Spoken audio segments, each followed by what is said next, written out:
The Chinese yuan is backed by like 4 other currencies. The Chinese yuan has in the bank US dollars, British pound, the euro, rupees, and it's fixed to the amount of those currencies that are in circulation. And so like they can't spread out their dollar more than those currencies, right? So like if the US dollar has $1 trillion in circulation, it has more than that, but let's say it does. That means the Chinese yuan can't have more than $1 trillion in circulation. It can have less, but not more.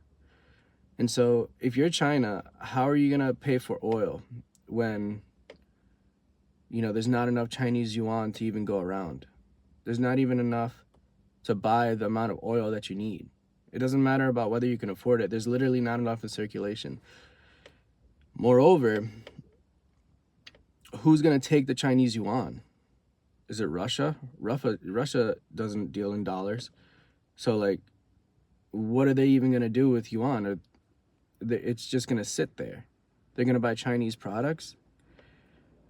You can take the US dollar and the yuan. There are more places in China that will take the US dollar than that will yuan. Like, it's not even a relatively close second. It's not even second place. So like, how are you going to use Chinese yuan?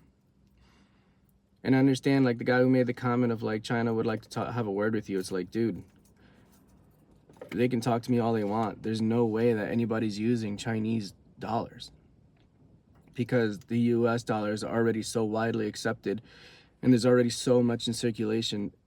You can't use anything else. Literally, if you go to any restaurant in China, more of them will take US dollar. More of them will prefer US dollars. It's just easier to use. It's easier to use because it's so readily available. Not only is it readily available, it's everywhere.